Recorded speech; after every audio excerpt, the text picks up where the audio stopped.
diduga pada masa Kadiri dengan pahatan yang sangat-sangat indah sekali. Dan inilah Makara dengan bentuk seperti gajah Mina, ya, perpaduan antara ikan dan arca. Pala artinya pintu, ya, Dwara artinya penjaga, pala artinya pintu atau penjaga pintu gitu ya. Ini bukan arca dewa Dwara Pala ini, melainkan sang penjaga pintu. Jadi kita, guys, jangan lupa like, subscribe, dan komen ya kan.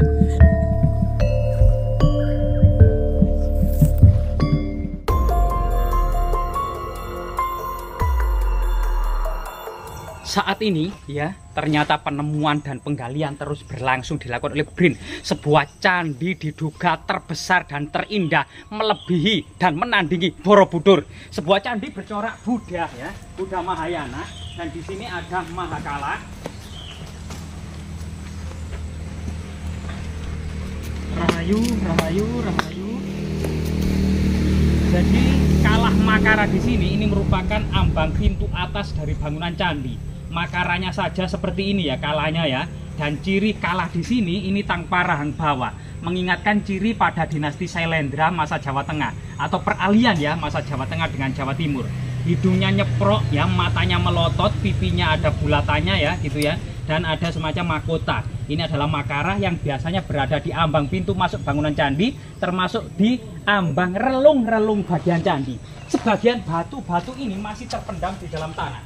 Diduga pada masa lalu ada letusan abu dan pasir dari Gunung Kelut secara masif sehingga menimbun seluruh bangunan ini. Entah itu bangunan istana, bangunan candi, atau bangunan yang lainnya.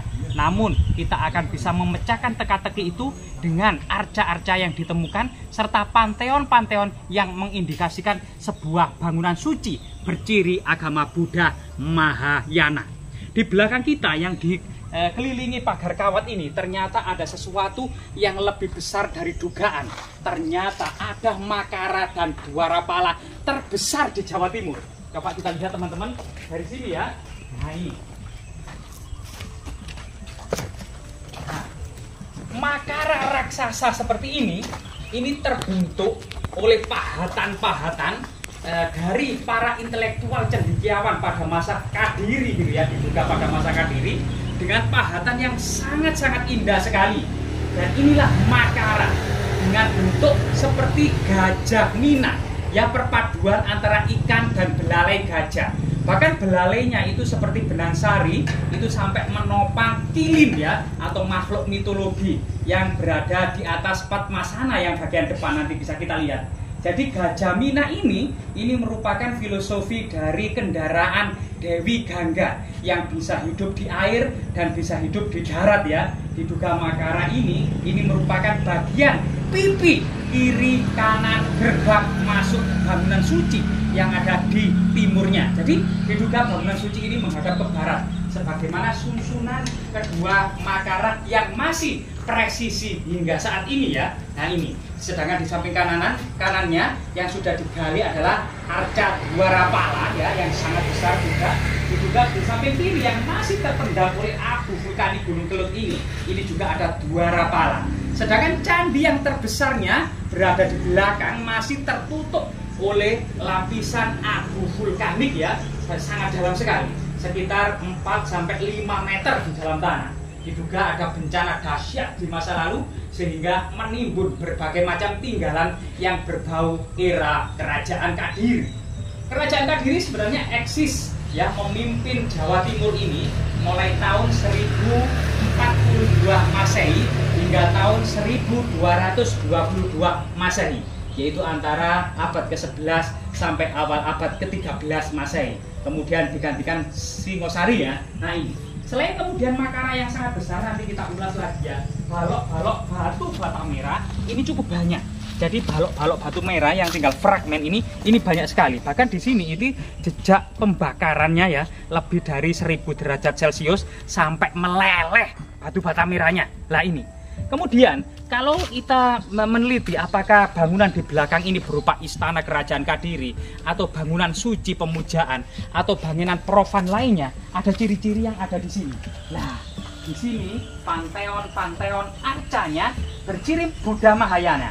ada sebagian fragmen ya duduk bersila dengan posisi tangan meditasi atau mudranya ya. Ini diduga adalah arca Sang Buddha dengan kemudian kain-kain yang menjulur kemungkinan Avalokitesvara atau Buddha Tantra atau Buddha Mahayana. Dengan di samping kanan ini juga ada arca Buddha dalam keadaan berdiri ya, dengan kain-kain yang menjulur, diduga ini juga Buddha Tantra, artinya memang ada pemujaan Buddha Bodhisattva. Kalau di Cina atau Tiongkok dikenal dengan Dewi Kuan Im ya. Kalau di Jawa Tengah ini pernah ada candi tertua, Candi Kalasan. Ini juga dibangun untuk sebagai di dalamnya adalah arca Dewi Tara, yaitu Buddha Avalokitesvara, Buddha Putri ya. Nah ini ciri-ciri yang lain adalah jejak-jejak stupa ya, bunga teratai ya, stupa Buddha. Kemudian diduga ini adalah Jaya Stamba ya, Jaya Stamba atau stupa dalam keadaan yang besar namun menyerupai Jaya Stamba, balok-balok batu candi. Jejak-jejak stupa Buddha juga banyak, beberapa jejak kemudian fragmen makara juga banyak yang mencitrakan bahwasanya di lokasi ini fragmen-fragmen berciri agama Buddha, tidak ada ciri-ciri agama Hindu di sini.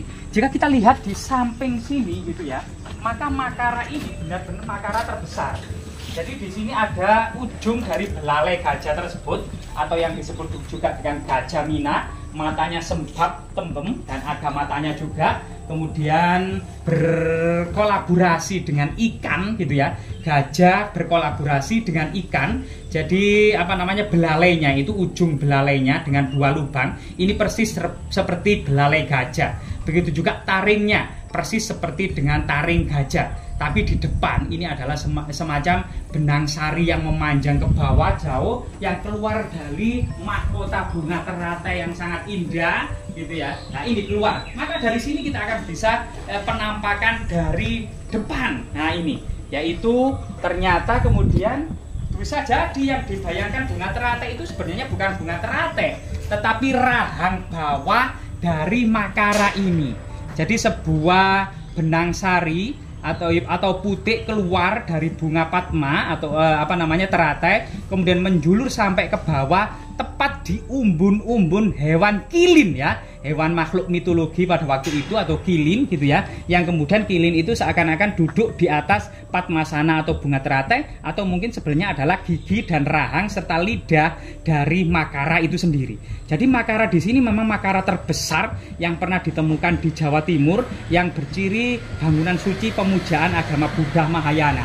Ini presisi sekali dengan makara yang ada di sebelah kiri ini. Sama-sama motifnya adalah sama, sangat presisi, dan sama-sama kemudian atasnya itu juga sulur-suluran ya, lambang kemudian keabadian dari sebuah floral yang menggambarkan tentang lengkung sulur. Nah, kemudian juga ada gigi-gigi, ada taring, ada belalai, malah belalainya yang sebelah kiri ini berada di sebelah kiri. Kemudian ada bunga teratai yang dengan benang sari dan putiknya ini menjulur sampai ke bawah sampai umbun-umbun hewan kilin yang itu juga duduk di atas bunga teratai atau duduk di atas gigi, lidah dan rahang dari makara itu sendiri. Jadi ini biasanya memang lambang makara yang besar ini juga lambang dinasti Sailendra pada masa Jawa Tengah ya. Dinasti Sailendra itu dilambangkan juga sebagai makara. Di Borobudur banyak, termasuk di Prambanan, yaitu pintu, pipi, tangga masuk ke bangunan candi di atasnya. Namun biasanya di Borobudur kiri kanan dari makara adalah singa ya dan dwarapala. Namun di sini dwarapalanya dwarapala atau yang disebut dwara artinya arca, pala artinya pintu ya. Dwara artinya penjaga, pala artinya pintu atau penjaga pintu gitu ya. Ini bukan arca dewa dwarapala ini, melainkan sang penjaga pintu. Jadi kita lebih ke atas, jadi penjaga pintu ini membawa cemeti atau pecut ya, bukan membawa gada seperti biasanya. Jadi ciri wajah, kemudian hiasan kalung, hiasan kepala, ya, gelang dan bahu, kelat bahu dan perut atau sabuknya ini bercita rasa kerajaan Kadiri ya, abad ke-11 sampai abad ke-13 Masehi. Jadi candi ini memang sangat-sangat besar, kemungkinan memang di belakang dari makara ini atau di sebelah sana, kalau digali terus akan muncul sebuah candi terbesar yang ada di Jawa Timur yang sangat luar biasa sekali. Namun saat ini entah sebab apa ya, penggalian ini terhenti. Penggalian di sini dilakukan oleh BRIN ya, salah satu lembaga ilmu pengetahuan nasional dan ekskavasi. Harapan dari masyarakat memang agar bangunan yang utuh, yang besar, yang raksasa yang ada di belakangnya mungkin lebih indah dari Borobudur itu akan terungkap kembali ya. Semoga kemudian Balai Pelestari Kebudayaan, BRIN, Puslit Arkenas maupun Balar segera melakukan ekskavasi secara besar-besaran untuk mengungkap situs ini secara komprehensif, holistik, dan fundamental serta integral ya. Semoga kemudian situs ini membawa manfaat bagi masyarakat desa setempat, termasuk kemudian menunjukkan jati diri serta kejayaan peradaban Nusantara di masa kuno, teman-teman. Semoga bermanfaat, teman-teman.